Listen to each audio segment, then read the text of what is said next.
Assalamualaikum warahmatullahi wabarakatuh. Bismillahirrahmanirrahim. Saat ini mencari rezeki merupakan satu kondisi yang sangat diperlukan oleh setiap manusia, bahkan setiap makhluk. Bahkan kalau ditanya pun hewan pun setiap hari akan berupaya untuk mengumpulkan rezekinya sesuai dengan kepentingan dan kapasitas masing-masing.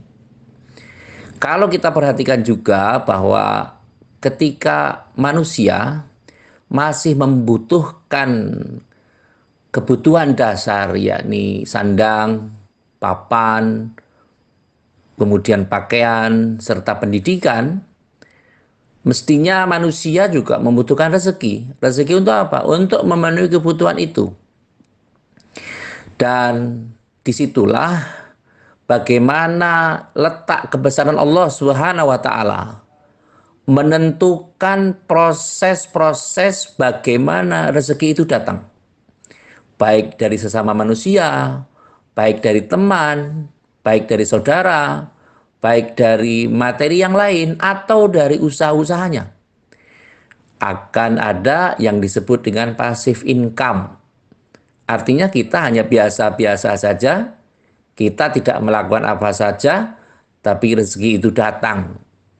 Dalam bahasa kita disebut dengan amal jariyah, ilmu manfaat, dan anak yang soleh dan solehah. Itu investasi yang tidak akan putus, walau yang bersangkutan sudah meninggal dunia. Artinya mungkin orang tuanya sudah meninggal, mungkin mbahnya sudah meninggal, tapi ketika mempunyai dzurriatan sholih wa sholihah, mempunyai keturunan yang soleh dan solehah, maka itu tidak akan datang terputus, maksud saya. Tidak akan terputus kedatangannya. Tetap akan mengalir sampai kapanpun.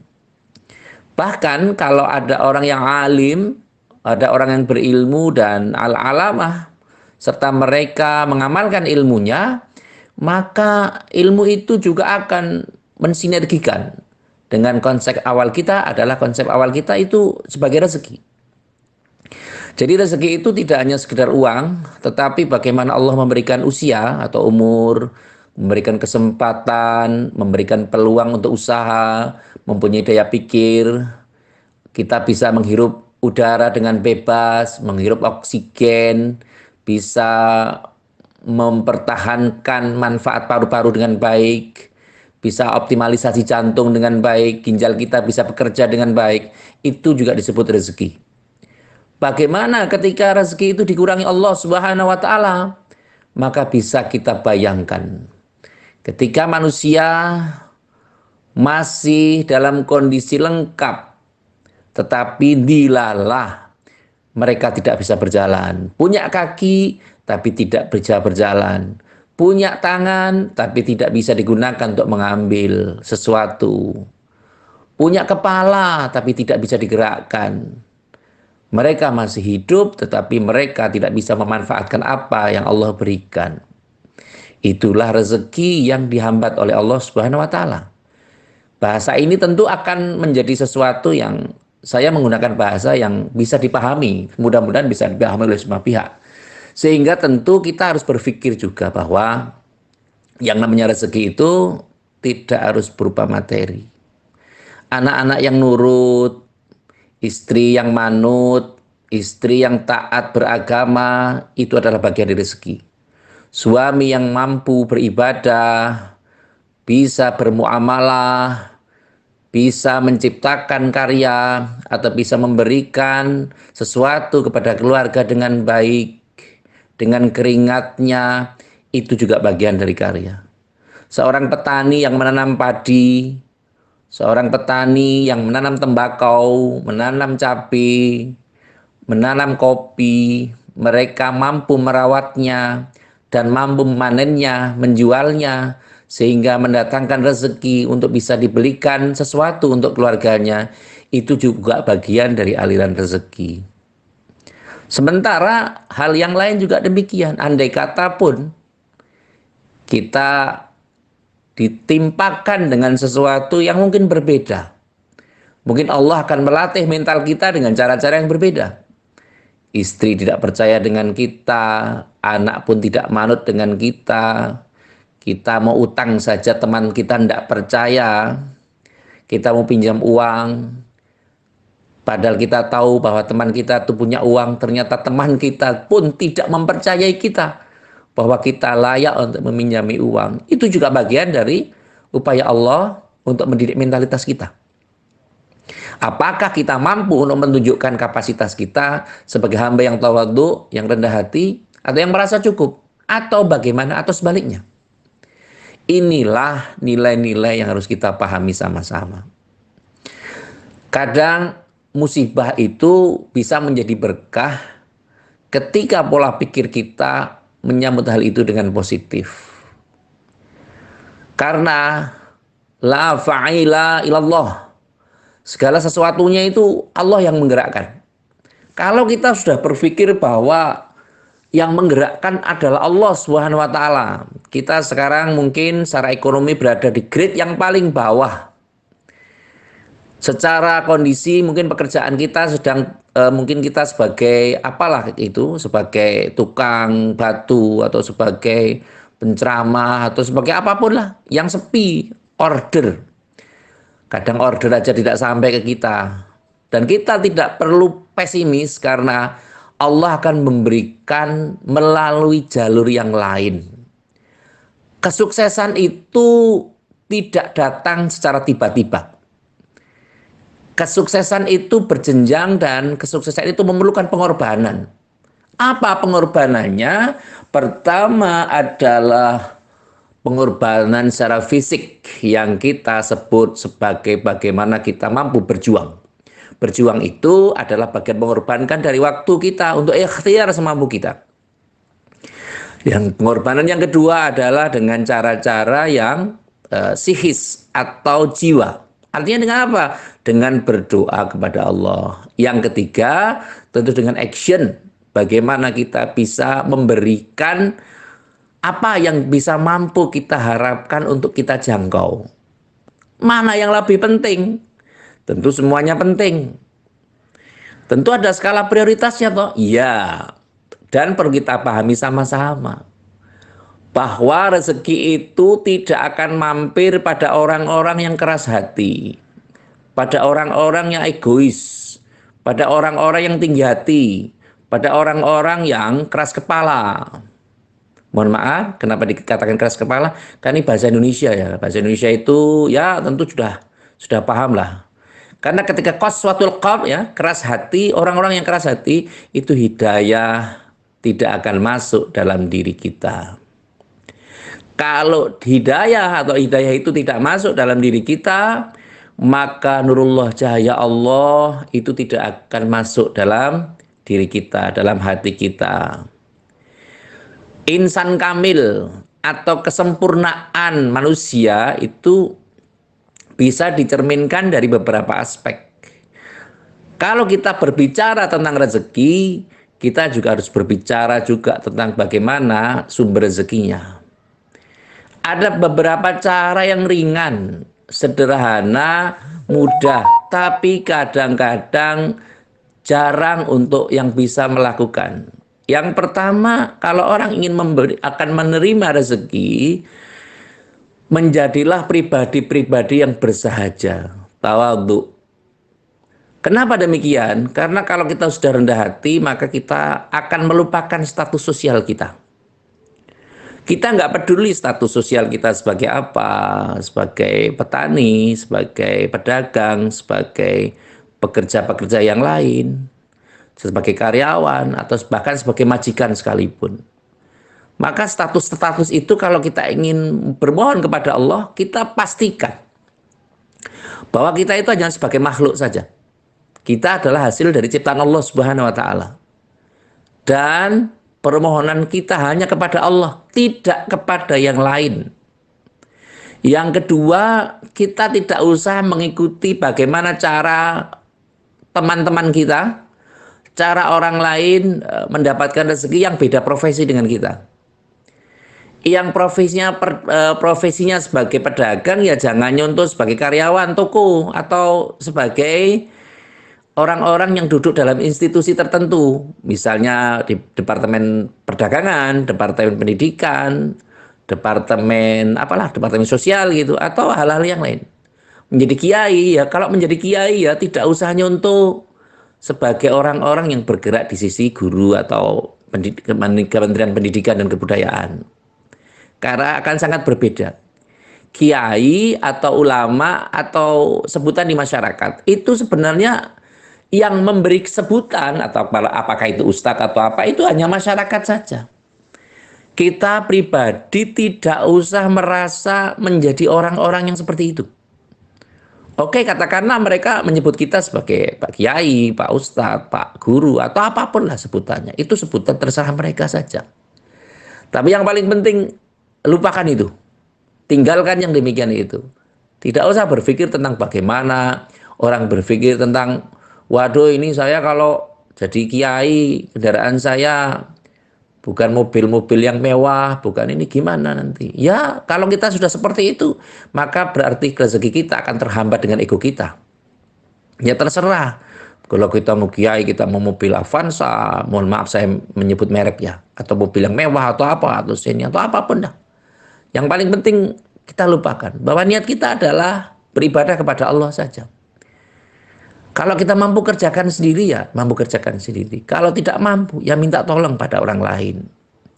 Karena momentumnya adalah wa ta'awanu 'alal birri wat taqwa. Kiai itu ya menyampaikan kebaikan dan tolong menolong dalam kebaikan, dan itu sah-sah saja. Karena memang tidak bisa sendiri. Nah, kalau profesi kita mungkin dalam kondisi yang tidak begitu baik, maka pertama harus kita berkenalan dengan orang-orang yang baik. Kalau ingin menjadi orang yang alim, berkenalan dengan kiai, dengan ulama, fuqaha. Agar apa? Agar hidup kita ini lurus. Agar hidup kita ini benar. Agar hidup kita ini mempunyai keberkahan. Loh, hidup berkah ini mudah untuk diucapkan. Tapi Masya Allah, bagaimana sulitnya mencapainya. Karena apalah? Karena keberkahan itu hanya Allah yang memberikan. Sementara manusia hanya mengucapkan. Kiai, para ustadz itu hanya menyampaikan. Anna akra. Hanya menyampaikan saja. Menyampaikan bacaan Quran, hadis, dan kitab-kitab yang lain. Tetapi yang mendengarkan, sami, yang mendengarkan adalah Anda. Antas sami. Yang mendengarkan penjenengan semua. Masalah hidayah itu terserah Allah Subhanahu wa Ta'ala. Dan tidak mungkin para kiai, para guru itu memberikan hidayah. Karena yang bisa memberikan hidayah hanya Allah. Loh, tapi ada cerminan loh Pak, ada yang pernah bilang bahwa ini, wah karena saya begini, maka dia begitu. Loh, kalau memang begitu tentu nun sewu. Kanjeng Nabi Agung Muhammad Shallallahu Alaihi Wasallam itu bisa memberikan hidayah kepada pamannya Abu Lahab. Tapi kenyataannya bagaimana? Kenyataannya tidak bisa. Sehingga proses-proses ini tentu harus kita maklumi sama-sama. Bahwa rezeki itu hanya Allah yang memberikan. Terlepas dari tangan siapa, medianya bagaimana, atau bagaimanapun caranya, itu Allah yang menentukan. Sebagai orang Islam yang tidak hanya mempelajari syariat, yang juga mempelajari tasawuf, kita harus berarah ke sana. Sebagaimana dulu,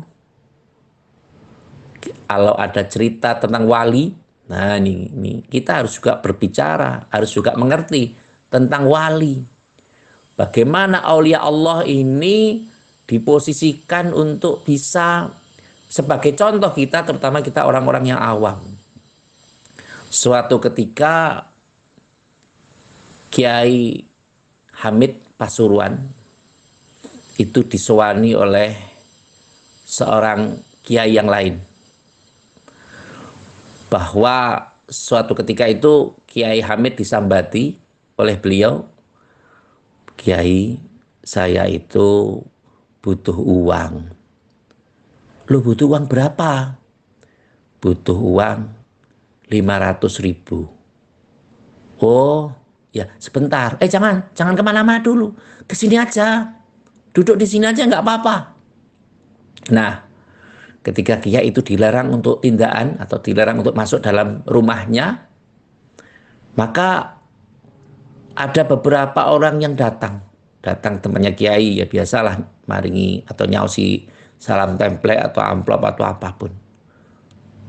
Salam template atau amplop itu banyak sekali. Kemudian ketika tamunya sudah selesai maka didorongkan, nih yang dibutuhkan coba dihitung gitu. Uangnya dihitung, ternyata ketemunya betul 500.000. Masya Allah, ini kiai, ini wali, aulia Allah. Jadi orang-orang yang seperti inilah yang sebenarnya kita membutuhkan figur-figur model ini. Karena apa? Karena orang yang seperti ini nih tidak membutuhkan keduniaan yang relatif besar dalam hatinya, tetapi terkuasai oleh pribadinya atau oleh tangannya sendiri. Dalam bahasa sekarang yang ngetren itu, dunia di tanganku, akhirat di hatiku. Luar biasa. Bahkan kita banyak mengalami hal seperti itu. Orang-orang yang alim al-alamah itu kadang sering memberikan sesuatu yang konon kita tidak tahu manfaatnya apa. Tapi mereka berikan. Dan ketemu oleh orang-orang yang alim menurut saya adalah rezeki. Ketemu orang-orang yang fakih, ketemu orang-orang yang memahami ilmu agama secara paripurna, itu menurut saya juga rezeki. Dan kita harus menganggap bahwa itu rezeki. Loh bagaimana kalau seandainya kita ini ketemu dengan orang-orang yang sama sekali tidak tahu tentang agama.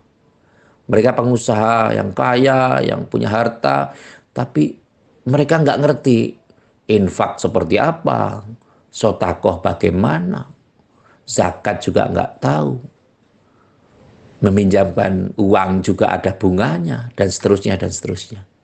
Ini merupakan realisasi yang harus kita pahami sebagai sesuatu yang menjadikan kita hidupnya susah. Kenapa saya menyampaikan ini?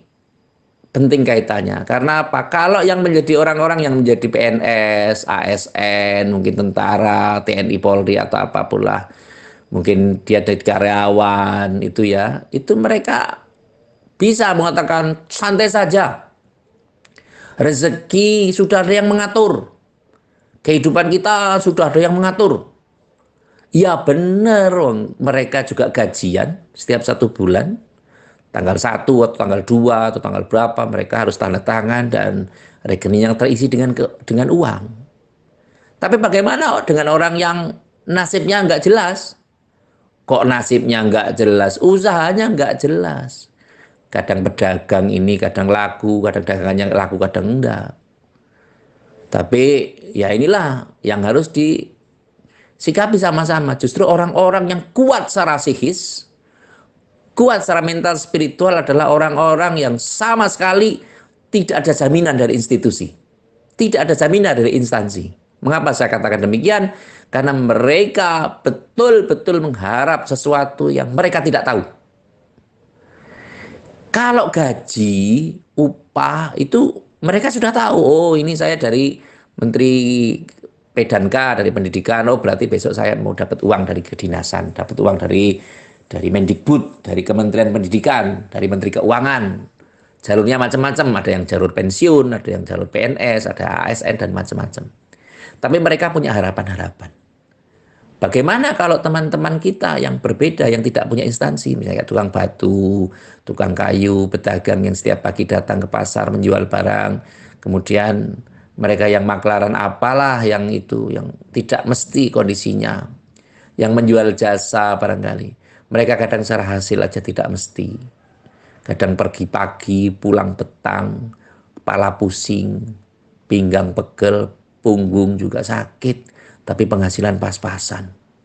Itu pun di rumah masih dimarahi istri, masih dimarahi anak nuntut macam-macam. Sementara kita tidak mampu. Akhirnya yang datang apa? Bukan rezeki tapi penyakit. Asam urat kambuh, kolesterolnya naik, gula darah meningkat, trigliserida iya, jantung bengkak, paru-parunya bengkak, ginjal sakit. Waduh, ini naudzubillah. Innalillah kalau sudah seperti itu.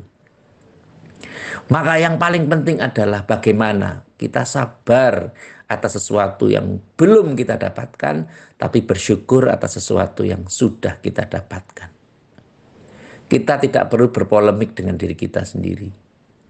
Kita harus meyakini bahwa Allah itu Rahman, Rahim, Malik, Kudus, Salam, Mu'min, Muhaimin, Al-Aziz, Jabbar, Mutakabbir. Tapi juga Allah itu Ya Fattah, Ya Allah, Ya Alim. Allah itu juga Maha membuka rezeki, Ya Razak.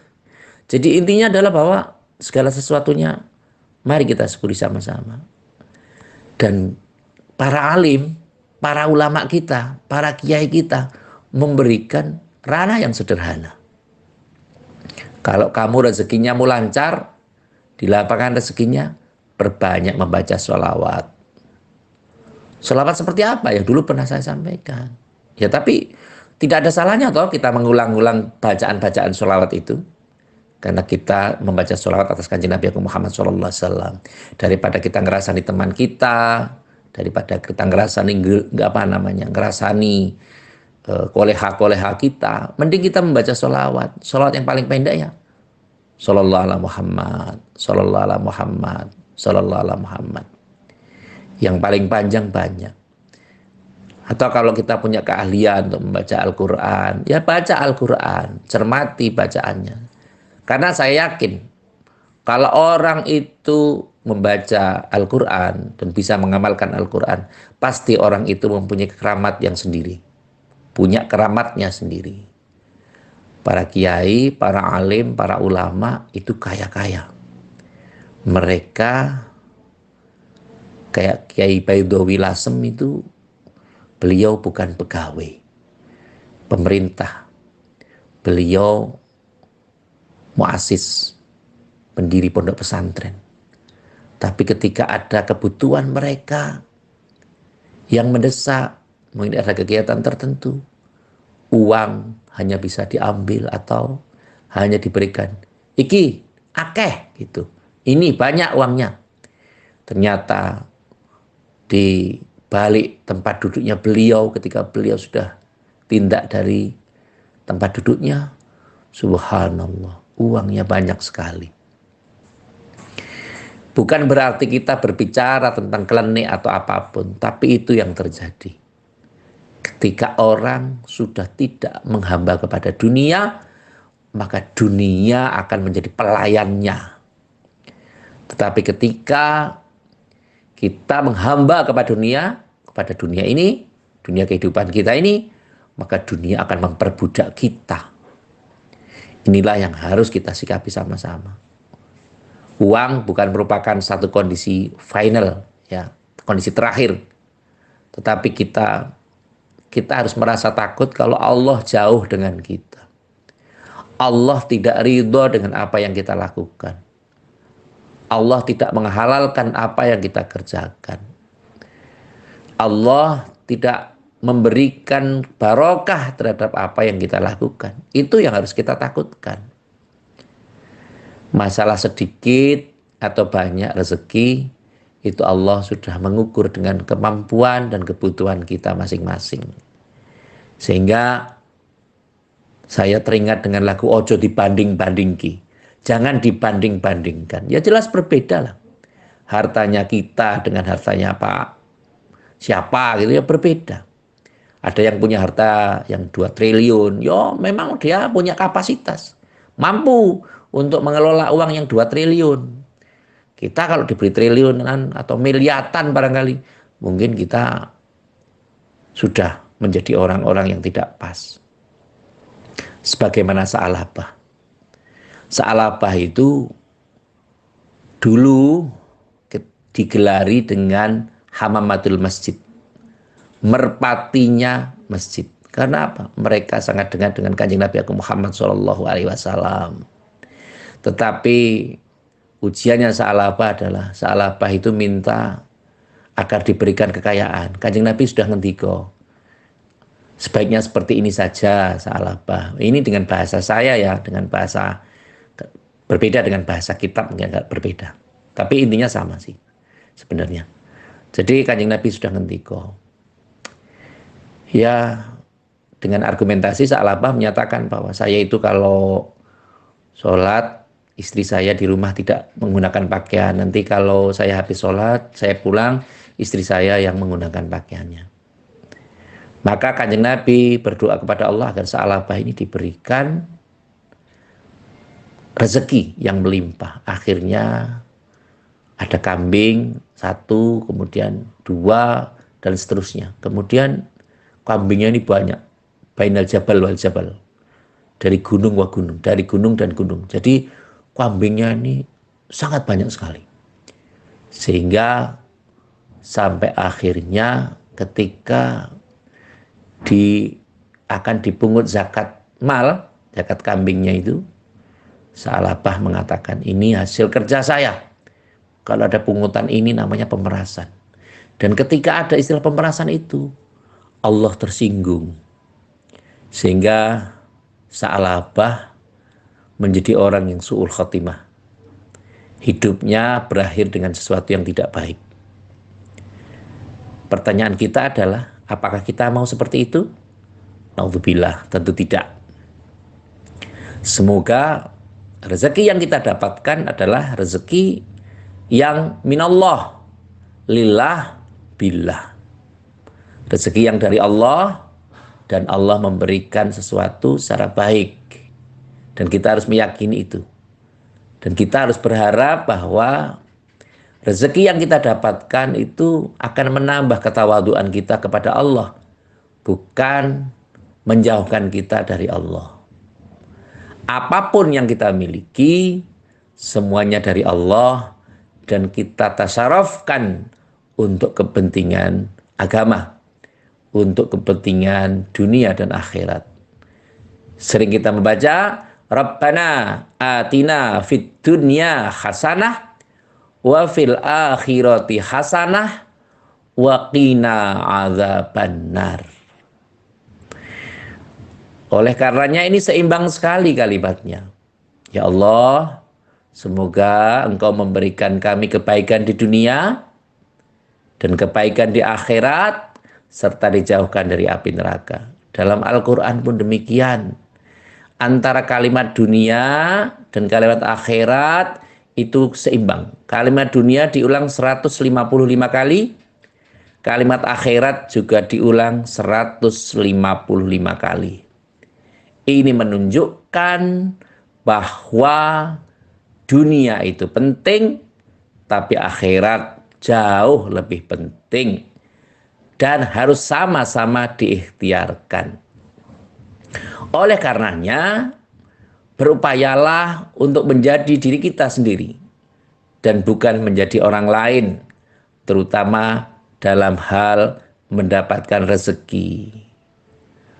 Dan tidak usah merasa iri, tidak usah meri, apa itu meri ya? Iri, dengki, atau merasa ya tadi ingin menguasai harta orang lain dengan cara-cara yang tidak pas, dengan cara-cara yang tidak baik.